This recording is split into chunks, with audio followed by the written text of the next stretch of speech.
На База ТВ время новостей. В студии Рустам Зантария. Здравствуйте. Сегодня в выпуске. Президент Абхазии Аслан Бжания выразил соболезнования по случаю смерти супруги генерал-майора Уалида Маршан, кавалера ордена Акзапша Джансет Казанба. Донбасс ценит нашу поддержку. Врачи Андзор Гоов и Алхаз Джинджоли вернулись из Донецка. 18 лучших. В Абхазском государственном университете состоялось торжественное награждение стипендиатов «Аквафон». Начнем с официальной хроники. Президент Абхазии Аслан Бжания выразил соболезнования по случаю смерти супруги генерал-майора армии Сирийской Арабской Республики Уалида Маршан, депутата Народного совета Сирии, руководителя благотворительного фонда памяти погибших в военных действиях в Сирии, кавалера ордена Акзапша третьей степени Джансет Казанба. В тексте соболезнования говорится: «С глубоким прискорбием узнал о кончине Джансет Казанба. Джансет Казанба была особенной личностью, верный спутник и надежная опора генерала Уалида Маршана. Она была человеком с сильным характером и в то же время мягкой, окружающей заботой и теплотой каждого, кто ее знал. Джансет Казанба внесла важный вклад в дело развития отношений между Республикой Абхазия и Сирийской Арабской Республикой, о котором всегда будут помнить в нашей стране. Добрая память об этом мудром и необычайной души человеке всегда будет жить в наших сердцах. В этот тяжелый час утраты выражаю свои искренние соболезнования семье Джансет Казанба, всем, кто знал ее, и разделяю боль невосполнимой утраты». Спикер Народного собрания парламента Республики Абхазия Лаша Ашуба выразил соболезнования родным и близким по случаю смерти Джансет Казанба. В тексте соболезнования в частности говорится: «Уход из жизни Джансет Казанба, человека с активной жизненной позицией, истинного патриота своей исторической родины, невосполнимая утрата для всех, кто имел счастье общаться с ней, испытать искренность и открытость ее души. На протяжении многих лет ее деятельный образ жизни способствовал процессам сближения народов Республики Абхазия и Сирийской Арабской Республики на государственном уровне». От имени Народного собрания парламента Республики Абхазия передаю слова сочувствия и поддержки. Выразил свои соболезнования родным и близким по случаю безвременной кончины Джансет Казанба министр иностранных дел Республики Абхазия Инал Арзанба. Государственный комитет Республики Абхазия по репатриации со скорбью извещает о смерти супруги генерал-майора армии Сирийской Арабской Республики Уалида Маршан Джансет Казанба. Уалид Маршан и Джансет Казанба имели большой авторитет в Сирии, занимались государственной и общественной деятельностью. Они принимали участие во многих важных исторических событиях в развитии Республики Абхазия. Выражаем искренние соболезнования родным и близким, говорится в траурном адресе. 6 мая с 11 до 16:00 в здании Государственного комитета Республики Абхазия по репатриации будет проходить гражданская панихида по случаю смерти супруги генерал-майора армии Сирийской Арабской Республики Уалида Маршан, депутата Народного совета Сирии, руководителя благотворительного фонда памяти павших в военных действиях в Сирии, кавалера ордена Акзапша третьей степени Джансет Казанба. Президент Торгово-промышленной палаты Республики Абхазия Тамила Мерцхулава от имени коллектива ТПП и себя лично выразила глубокие соболезнования родным и близким по случаю безвременной кончины Джансет Казанба. Она внесла неоценимый вклад в укрепление абхазо-сирийских связей. Мы никогда не забудем ее доброту, поддержку и оказанное внимание в разные периоды нашего пребывания в Сирии. Ее уход для нас является невосполнимой утратой, говорится в частности в соболезновании.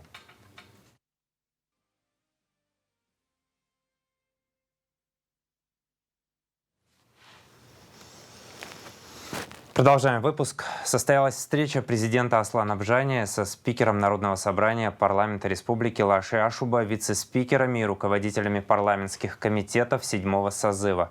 Как сообщает пресс-служба президента, глава государства и парламентарии обсудили ряд актуальных вопросов, связанных с различными областями жизнедеятельности республики. Одним из основных вопросов, как подчеркнул президент, является усиление деятельности правоохранительной системы, совершенствование работы судебной ветви власти. В ходе встречи обсуждались вопросы социально-экономического развития. Президент Аслан Бжания подписал указ об освобождении первого заместителя главы администрации Ачимчирского района Артемона Габилая от исполнения обязанностей главы администрации Ачимчирского района. считать приступившим к исполнению обязанностей главы администрации Ачимчирского района Беслана Бигвава, говорится в указе главы государства. Сегодня же указ главы государства коллективу администрации Ачимчирского района зачитал глава администрации президента Алхас Квициния. Следует отметить, что адвокат главы Ачимчирского района Беслана Бигвава Нино Корсая прояснила телеграм-каналу The News Абхазия обстоятельства дела в отношении Бигвава. Адвокат заявила, что проверка в отношении него завершена и дело закрыто в связи с примирением сторон. Претензий к главе района со стороны потерпевшей стороны нет. Считает решение властей Абхазии о повышении тарифов за потребление электроэнергии неэффективным, необоснованным и преждевременным. Республиканская общественная организация «Айтглара», о чем говорится в опубликованном заявлении Высшего совета РОО. В нем, в частности, отмечается: повышение тарифов за потребление электроэнергии без реализации предварительных перечисленных выше антикризисных мероприятий является ничем иным, как попыткой властей принудить добропорядочных граждан страны взять на себя бремя погашения финансовых долгов за системные безответственные решения властей. И это всего лишь первый этап. Реализация же всех запланированных властью пунктов дорожной карты приведет не только к передаче стратегически важной государственной отрасли энергосистемы страны в частные руки, но и неизбежно приведет к искусственному повышению тарифов частными компаниями, что в свою очередь неизбежно отразится наихудшим образом на жизни граждан Абхазии. Конец цитаты. Айтглара призывает депутатов Народного собрания парламента республики не оставаться в стороне, активно подключиться к изучению вопроса и дать соответствующую оценку действиям исполнительной власти. Заключение под стражу Гудиса Агарба признано законным. 5 мая Кассационная коллегия по уголовным делам Верховного суда Республики Абхазия рассмотрела кассационную жалобу адвоката на постановление Сухумского городского суда 26 апреля в отношении Гудиса Агарба. Суд кассационной инстанции признал законным и обоснованным заключение под стражу, вынесенное столичным судом. Предварительным расследованием Агарба подозревается в совершении 2 эпизодов преступлений, предусмотренных частью 4 статьи 157 «Хищение чужого имущества, вверенного виновному путем присвоения или растраты, совершенные по предварительному сговору в особо крупном размере». Согласно постановлению Сухумского горсуда 26 апреля Гудисе Агарба применена мера пресечения в виде заключения под стражу до 19 июня текущего года. Подготовленное к реализации наркотическое средство в крупном размере изъято у жителя Узбекистана. Смотрите материал пресс-службы МВД Абхазии. В результате слаженной работы сотрудников УКОН МВД и Службы государственной безопасности Республики Абхазия по подозрению в незаконном приобретении, хранении и сбытии наркотических средств путем тайных закладок в городе Сухум по улице Ардзенба задержан Жамалиддинов Сирдижаддин из Самидин-Угли, 1999 года рождения, житель Республики Узбекистан. В ходе личного досмотра у задержанного сотрудниками наркоконтроля обнаружены изъяты полиэтиленовые свертки, обмотанные зеленой изоляционной лентой с содержащимися в них веществом светлого цвета. Также у гражданина Жамалиддинова обнаружены 2 сотовых телефона, на которые последний фиксировал места сделанных тайных закладок с наркотическим веществом и отправлял фото адресатам. Мужчина пояснил, что приехал в Абхазию с целью распространения наркотических средств путем так называемых тайных закладок и готов указать на их места. При дальнейших проведенных оперативно-розыскных мероприятиях в отношении задержанного ранее сделанные закладки изъяты по улице Бегуа в городе Сухум. Аналогичные, уже готовые к реализации свертки, обнаружены в ходе обследования участков местности по улице Ардзенба. Согласно исследованию экспертно-криминалистического центра МВД, изъятое у гражданина Жамалиддинова наркотическое вещество является метадоном. Расследование в рамках уголовного дела, возбужденного в отношении последнего по факту незаконного приобретения, хранения с целью сбыта, а равно сбыту наркотического вещества в крупном размере, проводит следственный отдел УВД по городу Сухум.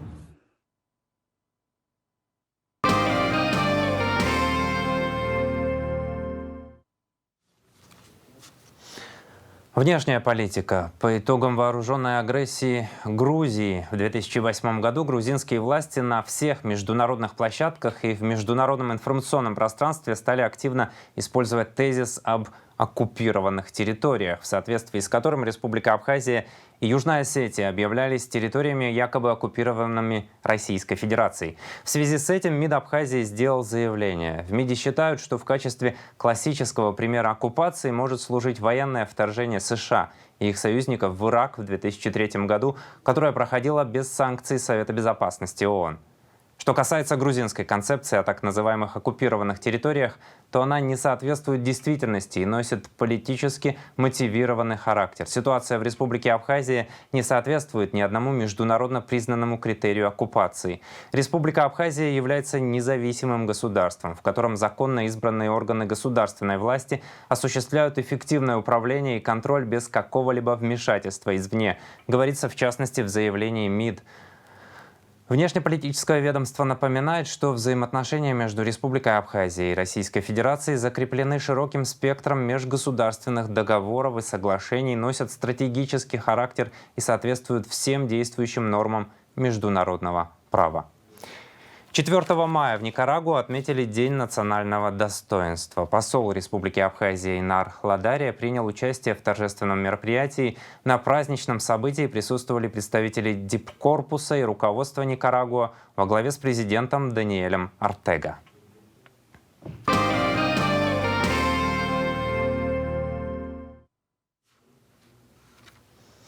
В Пятнашку прибыли гости из Абхазии с подарком автомобилем УАЗ «Патриот». Председатель Абхазского народного движения Адгур Ардзинба, депутат парламента Эрик Рштуни и экс-депутат Народного собрания Гарри Какая прибыли в Донецкую Народную Республику, чтобы поддержать своих соотечественников, воюющих в подразделении «Пятнашка» под командованием Ахры Авицба. Донбасс ценит нашу поддержку. Врачи Анзор Гоов и Алхаз Джинджолия вернулись из Донецка. 2 недели они работали в госпиталях ДНР в составе волонтерской миссии, совместно с российскими коллегами провели множество операций и готовы снова ехать, если возникнет такая необходимость. Подробности у Надежды Боровиковой.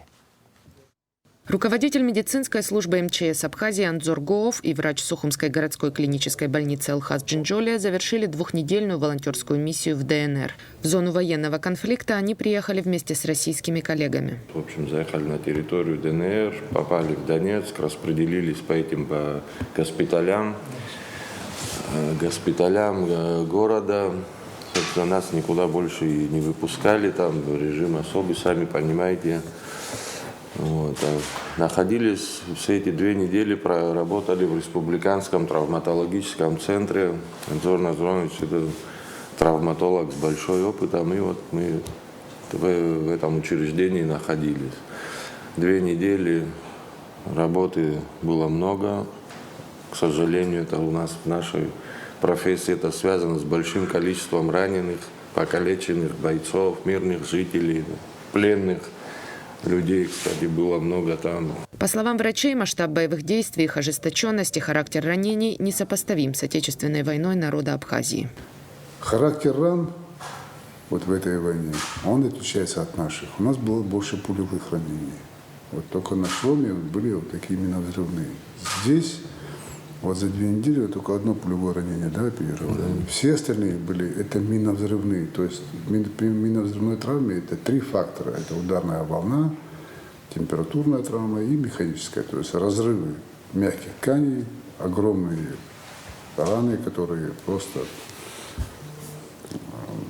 разрывают мягкие ткани и все остальное, внутренние органы. То есть характер травм намного тяжелее, чем у нас было. Поэтому и тактика ведения таких больных, она отличается. Но у них, я же говорю, что Донецкая школа медицины, она была сильная. Абхазские врачи хотели выехать в Мариуполь для оказания помощи пострадавшим, но ситуация не позволила. Какой-то из дней, не помню, мы сорвались, но не получилось из-за угрозы там определенного рода. Не смогли попасть в город. Там недалеко относительно находится Мариуполь, который у всех был на слуху тогда. К тому моменту бои прекратились, уже спадал поток раненых из этого региона, но из-за большой угрозы, там мины, не разорвавшиеся снаряды, нас саперы, в общем, грубо говоря, не пустили. Что в эту больницу разбитую хотели попасть. Мариуполь — это 500-тысячный город был когда-то. хотели попасть с нашими коллегами, но туда мы не смогли единственно съездить. Опять-таки из-за режима там несколько докторов отвезли в составе колонны специальной наших коллег. На первом плане люди, наши коллеги, кто работали ближе туда, к фронту, так скажем. Там, конечно, был завал, там был героизм настоящий со стороны медработников. И вытаскивание с поля боя, и первая помощь, и транспортировка под обстрелами, вездесущие эти минометы, это голову людям не давали поднять. Волонтерские бригады врачей меняются посменно, по 2 недели каждая. Недостатка в медицинских добровольцах нет. Мы заезжали в ДНР в составе вот этой волонтерской группы, и с ребятами, когда общались, с коллегами, они рассказывали, что это те, кто прорвались, то есть там остались, там, в разных городах России огромное количество заявлений, желающих приехать и помочь. То есть там волонтерское это движение, именно врачей, касающихся медработников, даже шире скажу, оно достаточно мощное. Ну, их по соображениям, во-первых, безопасности, и по соображениям там, целесообразности, пока все это сдерживается. На наших глазах это формируется, фактически это все движение. Некоторые группы докторов, так назову, на машинах собственных, откуда-то с глубины России сами прорывались. Если помните, с Уфы, молодежь, там 3 доктора приехали, отметились и уехали в Мариуполь работать на самый край. То есть такой порыв правильный, там воодушевление, короче, редкое очень. Давно такого не было в среде медработников. Врачи уверены, Абхазии необходимо развивать и укреплять дружественные связи с Донбассом. Там надо открывать представительство. Я обращаюсь вот к нам всем, неважно, к руководству или к простым людям, там республика сражается за свою там, свободу и так далее. И мы с ней находимся в определенных дипломатических отношениях, в похожем статусе, можно сказать. И вот эту руку помощи, сейчас, если не превращать это в хаос, и мы поедем, надо давным-давно было открывать представительство. Там в рамках этого представительства можно и торговое представительство, и военное представительство, дипломатическое. И нам было бы гораздо легче как-то вот медицинскую нашу помощь под крышей вот такого учреждения осуществлять. Они приходили просто пожать руку, что с Абхазией, кто-то Абхазия с нами, вы с нами. Вот это слова «вы с нами» для них это очень важная, поверьте, составляющая. А учитывая, как наши парни там на поле боя ведут себя достойно, сражаются, и я столько позитивного о них слышал, и на самых тяжелых участках фронта наши парни находятся. Ну, чувство гордости за них испытываешь, честно говоря. В ближайшее время волонтерская бригада врачей, в составе которой Анзор Гоов и Алхаз Джинджолия приехали в Донецк, будет формировать новую 2-недельную смену, и абхазские медики снова готовы участвовать. Надежда Боровикова, Турник Амичпа, Абаза ТВ. Абаза ТВ продолжает проект «Биографический салон». Место встреч, где мы рассказываем вам истории людей, переживших Отечественную войну народа Абхазии. Сегодня у нас в студии ветеран Отечественной войны, кавалер ордена Леона, один из ярких представителей добровольческого движения Северного Кавказа, личный врач первого президента Абхазии Анзор Гоов. Так распорядилась судьба, что практически ничего не зная об Абхазии до конца 80-х годов, но увидев Владислава Ардзенба по телевизору, Гоов многое узнает и понимает о нашей стране. Вскоре он дает слово приехать в Абхазию в случае войны.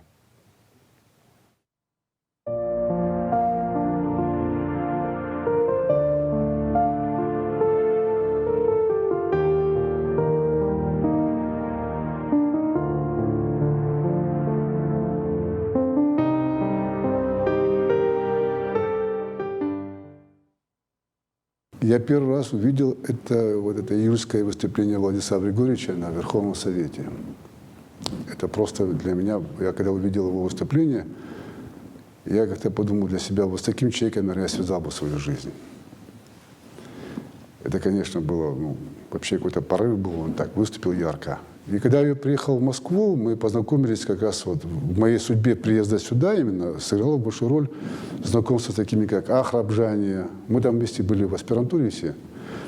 Ахрабжания, Василий Шамонович Авицба, Батал Хагуш, Сурам Сакания, Адгур Харази приезжал. То есть вот там мы познакомились, были близко, и как бы такое было аспирантское землячество. И тогда мы дали другу слово, что если что-то будет, то мы приедем. И вот тогда я как-то более близко столкнулся с этой вот, скажем так, с этим народом. И я просто, счастлив, что я приехал. И тогда... Биографический салон с Анзором Гувом смотрите в нашем эфире после выпуска новостей. «Радость со слезами на глазах» — так называется выставка работ известных абхазских мастеров второй половины 20 века, живопись, графика, скульптура, которая будет работать с 9 по 15 мая в Центральном выставочном зале Союза художников Республики. С 5 по 10 мая в эфире Абаза ТВ «Стихи Великой Победы». Это совместный проект телекомпаний с Абхазским театром имени Самсона Чанба. Смотрите после выпуска новостей ежедневно.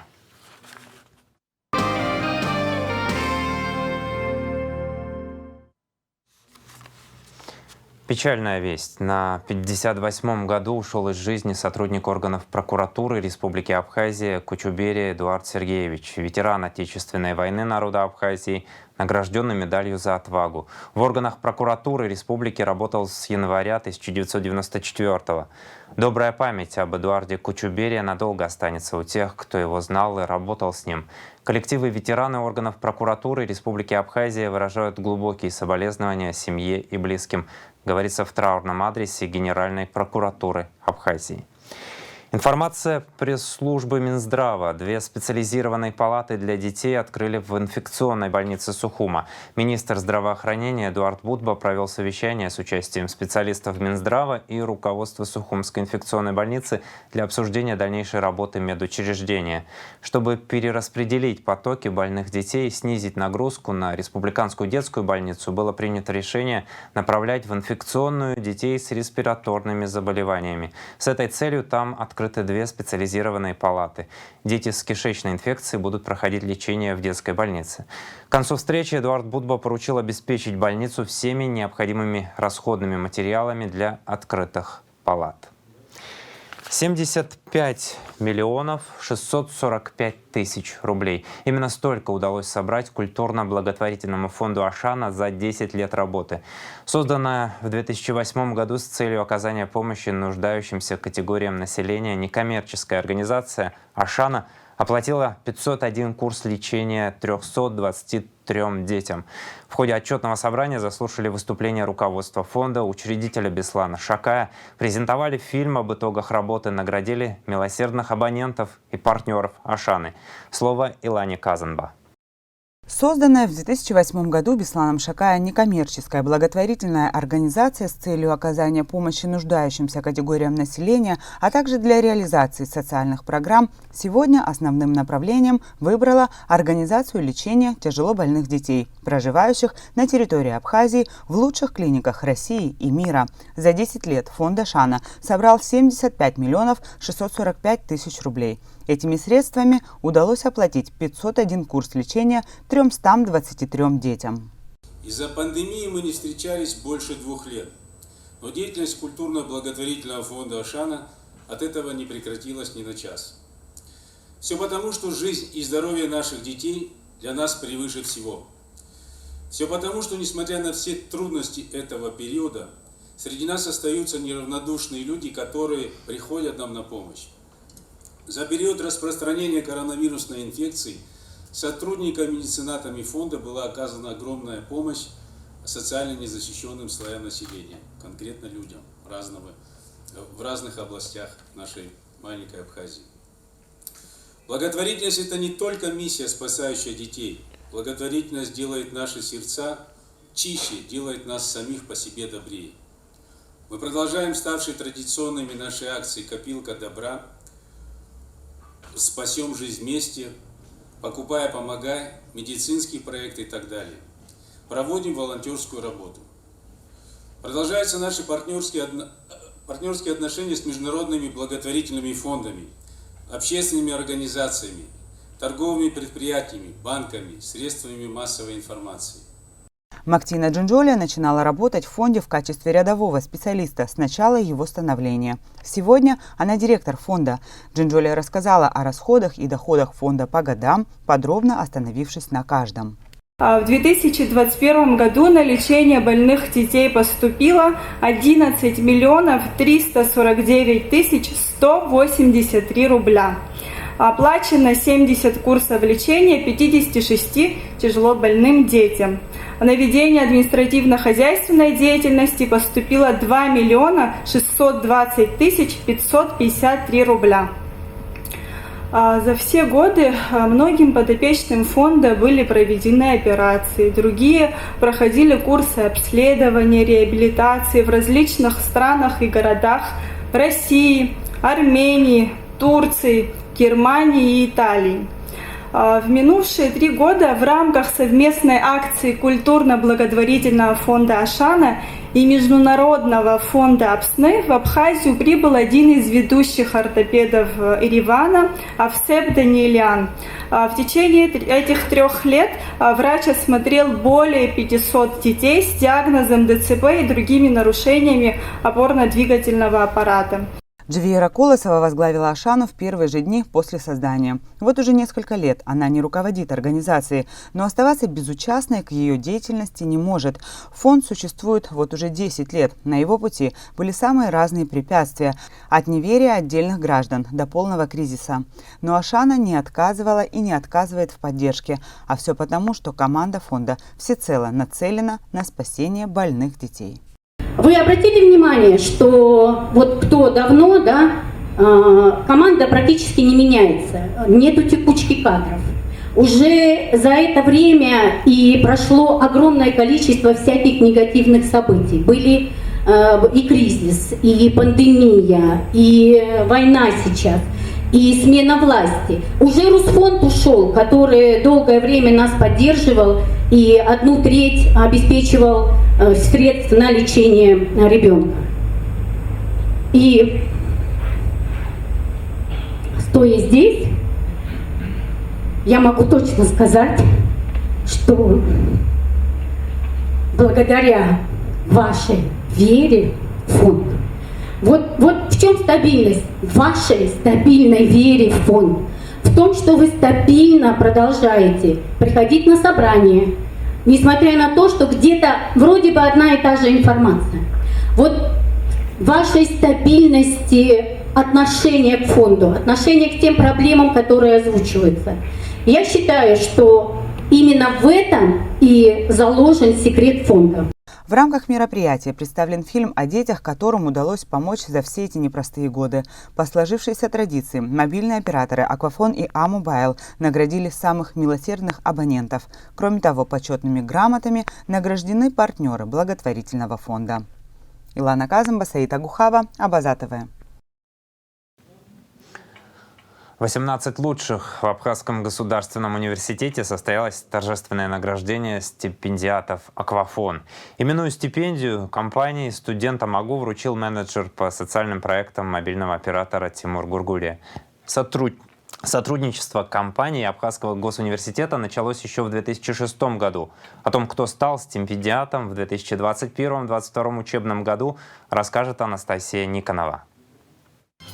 В 2006 году первый мобильный оператор страны «Аквафон» впервые вручил свою именную стипендию студентам Абхазского госуниверситета.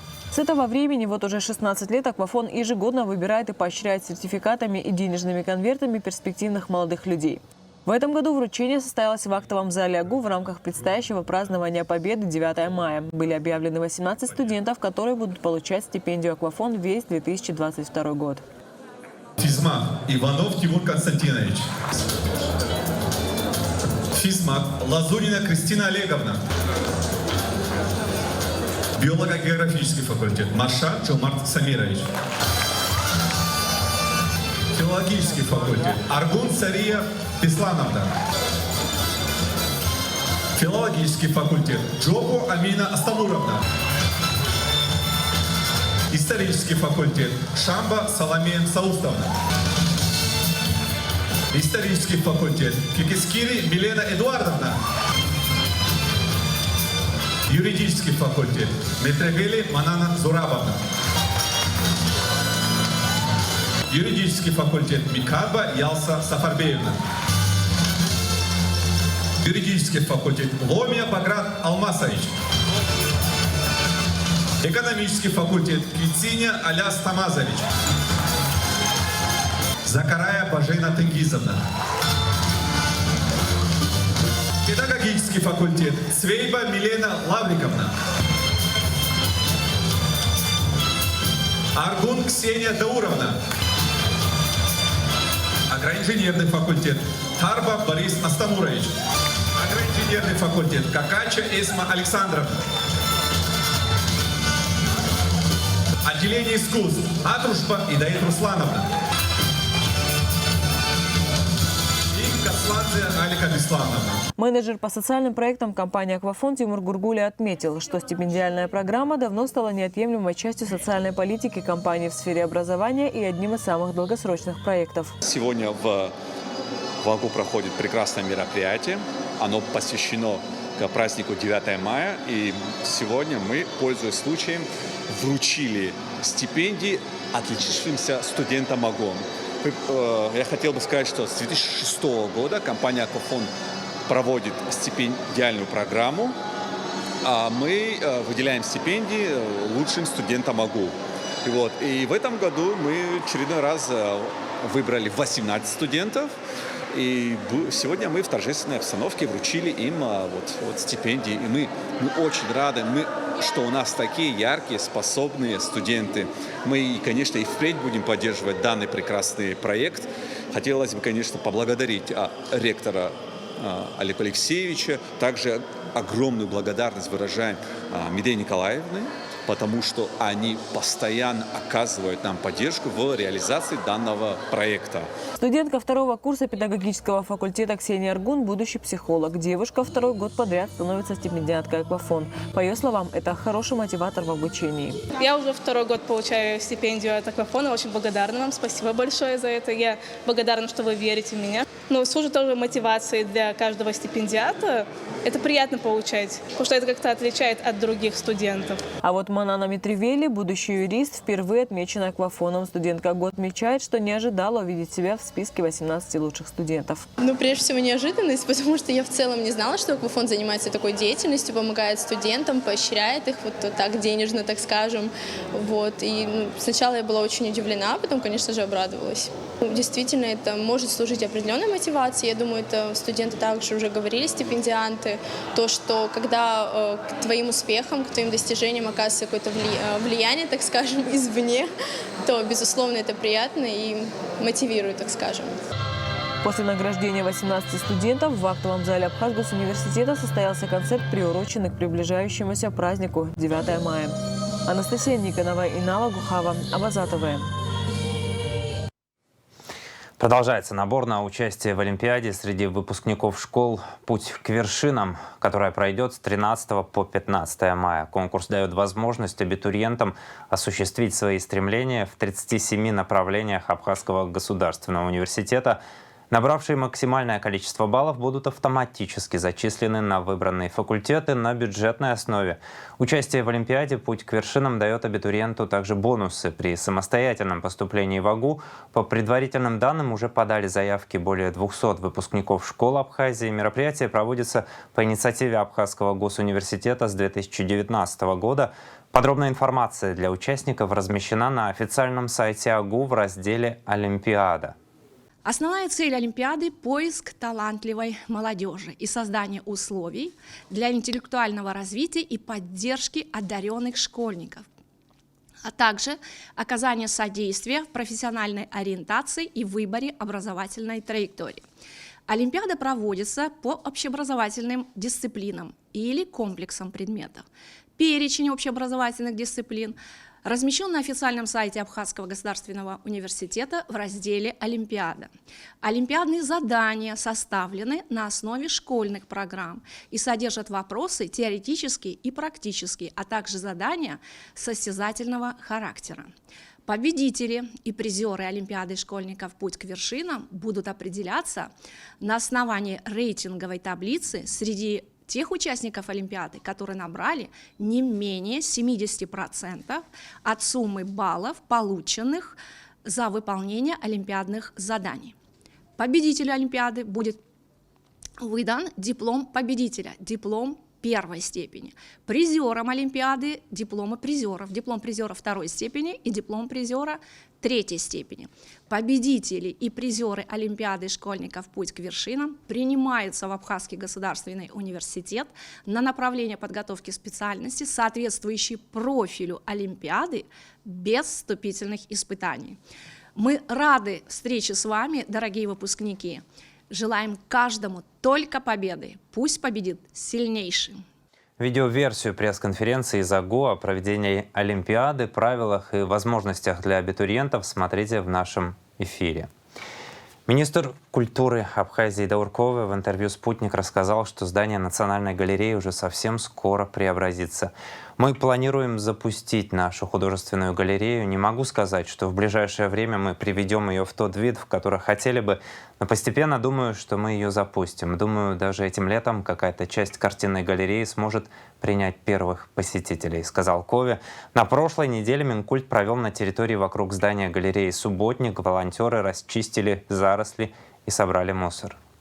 Вниманию рыболовов! С 1 мая приказом председателя Госкомитета по экологии вводится запрет на лов камбалы «Калкан». В этот период камбала нерестится, и поэтому лов в категорической форме запрещается. Запрет на лов камбалы будет действовать до 31 мая. Сейчас о погоде.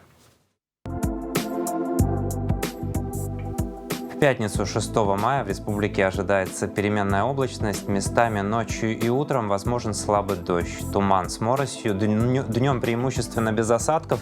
Температура воздуха ночью от 6 до 11, днем от 11 до 16 градусов. Температура морской воды 13 градусов.